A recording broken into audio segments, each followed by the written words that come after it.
20 साल बाद, सुनो, 20 साल बाद होगा मेरे पास एक और घर का पैसा। स्वागत है आपका एक और नए वीडियो में। इस वीडियो में हम आपको एक ऐसी तरकीब बताएंगे जो आपको आपके लोन को टेन्योर के पहले ही चुकाने में हेल्प करेगा। क्या ऐसा हो सकता है? हाँ दोस्तों, ऐसा बिल्कुल हो सकता है। इसके लिए आपको बस ये वीडियो आखिरी तक देखना होगा। सबसे पहले जानते हैं क्यों लोन जल्दी रीपे करना जरूरी है। दोस्तों, हम जब लोन लेते हैं तब लोन का एक टेन्योर और इंटरेस्ट रेट होता है। हम जितना ज्यादा टेन्योर के लिए लोन लेंगे उतना ज्यादा हम इंटरेस्ट पे करते हैं। दूसरी ओर अगर हम टेन्योर कम रखते हैं तो हमारी ईएमआई बढ़ जाती है। एग्जाम्पल के तौर पे ये पिक देखिए जिसमें हम एक होम लोन का एग्जाम्पल ले रहे हैं। मान लीजिए आप ₹70 लाख का एक 2 BHK मकान खरीदना चाहते हैं। 10 लाख रुपए आपने डाउन पेमेंट की है और बचे हुए 60 लाख का आप लोन करते हैं। लोन का इंटरेस्ट रेट हम 8% ले रहे हैं। तो आप देख सकते हैं जितना आपका लोन अमाउंट है यानी कि 60 लाख रुपीस, उसके ही बराबर आपका इंटरेस्ट बनता है 60.44 लाख रुपीस। वो ही अगर आप लोन का टेन्योर 18 इयर्स करते हैं तो आप लगभग 7 लाख रुपए का इंटरेस्ट की बचत कर सकते हैं। गौर करने वाली बात यह है दोस्तों, अगर आप इस 20 साल वाले लोन को अगर 15 इयर्स में ही चुका देते हैं तो इंटरेस्ट में आप ढेर सारी बचत कर सकते हैं। अब भला कौन नहीं चाहेगा अपनी खून पसीने वाली कमाई को बचाना। तो अब देखते हैं कैसे लोन को जल्दी रीपे करें। म्यूचुअल फंड से। जी हाँ दोस्तों, अभी तक आपने सुना है कि म्यूचुअल फंड सही है, बट यही म्यूचुअल फंड्स आपके लोन को जल्दी रीपे करने के लिए भी सही है। इसके लिए आपको हम एक स्ट्रैटेजी बताएंगे। इस स्ट्रैटेजी का इस्तेमाल करके आप लोन से जल्दी छुटकारा और पैसों की बचत दोनों ही पा सकते हैं। आइए देखते हैं कैसे। दोस्तों, होम लोन के साथ साथ आपको एक SIP खोलनी है। जितनी आपकी EMI बनती है उसका 1/3 यानी कि 1/3 रकम की मंथली SIP शुरू कर दीजिए। जैसे हमारा पहला एग्जाम्पल लेते हैं जिसमें हमने 60 लाख रुपीस का लोन 20 इयर्स के टेन्योर के लिए 8% रेट से लिया था। इस लोन के लिए मंथली EMI ₹50,000 आती है। हम उसके 1/3 यानी कि 1/3 यानी 17,000 रुपीस की एक SIP शुरू कर देंगे। एक बहुत ही कंजर्वेटिव रिटर्न रेट अगर 10% रखते हैं तो 20 साल में आपका टोटल कॉर्पस हो जाएगा 1.3 करोड़। पहला पिक अगर देखते हैं तो 20 साल के लोन में प्रिंसिपल और इंटरेस्ट कुल मिलाकर होता है ₹1.2 करोड़। है ना मजेदार बात? बस 1/3 SIP अमाउंट से आप लोन की पूरी प्रिंसिपल और इंटरेस्ट म्यूचुअल फंड में बना सकते हैं। तो 20 साल बाद घर भी आपका और पैसे भी आपके। तो लोन प्रीपे कैसे करें? दोस्तों, लोन प्रीपे करने के लिए आप पहले की तरह EMI के 1/3 रकम SIP में डालिए। नियमित SIP और EMI दोनों आप भरते रहिए।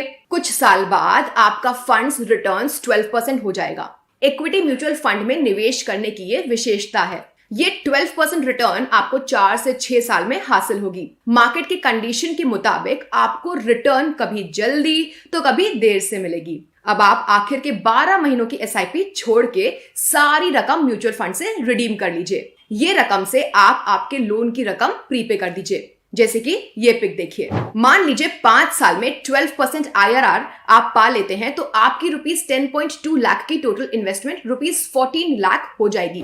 5th साल की इन्वेस्टमेंट यानी कि ₹2 लाख आप छोड़ दें तो बचे हुए ₹12 लाख आप प्रीपे कर सकते हैं। नीचे दी गई टेबल के अनुसार 5वें साल में आप प्रिंसिपल से केवल 1.65 लाख यानी कि प्रिंसिपल के 2.7% भुगतान कर चुके हैं। म्यूचुअल फंड की अमाउंट से प्रिंसिपल प्रीपेड करते हैं। आपका टोटल प्रिंसिपल पेड हो जाता है ₹13.65 लाख, प्रिंसिपल के 22.75%। इससे आपका लोन टेन्योर 6 to 7 साल कम हो जाता है और इंटरेस्ट में भी बचत होती है। ध्यान रखिए दोस्तों, आखिर के 1 साल वाली रकम को रिडीम नहीं कीजिए। इससे आप short term capital gain tax बचा सकते हैं। और एक जरूरी बात है, आप आपकी मंथली SIP शुरू रखिए। आने वाले 4 से 5 सालों में आपकी म्यूचुअल फंड की रिटर्न 12% अगर हो जाती है तो इस स्ट्रैटेजी के तहत बचा हुआ पूरा लोन भी आप चुका सकते हैं। लेकिन काफी लोगों की समस्या ये होगी कि 50,000 की EMI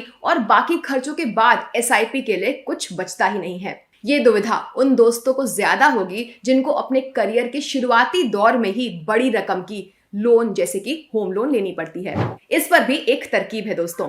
आप 3 साल तक कोई इन्वेस्टमेंट ना करें, बस ईएमआई समय से भरते रहिए। आशा करते हैं कि 3 साल में आपकी इनकम भी बढ़ेगी। इस बढ़ी हुई सैलरी के साथ आप ईएमआई के 1/3 अमाउंट की एसआईपी खुलवाइए। हर साल इस एसआईपी अमाउंट को 10% से बढ़ाते जाइए। जैसे ही आपके म्यूचुअल फंड की रिटर्न 12% हो जाए, ऊपर दी गई स्ट्रैटेजी के मुताबिक लोन प्रीपे कर दीजिए। इस स्ट्रैटेजी से भी आप लोन 12 से 13 साल के भीतर पूरा भुगतान कर सकते हैं। लोन तो चुका दिया, अब आगे क्या?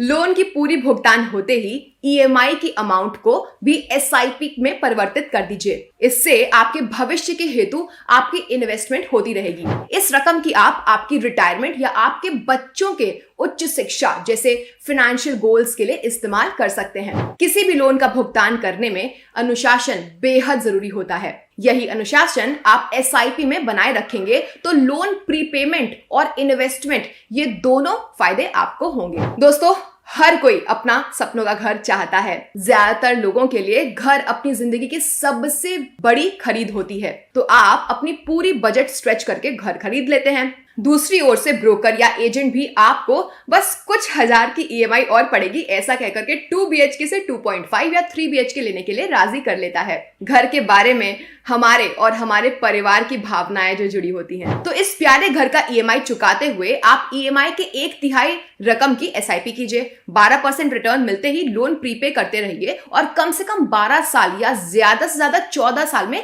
लोन से आजादी पाइए।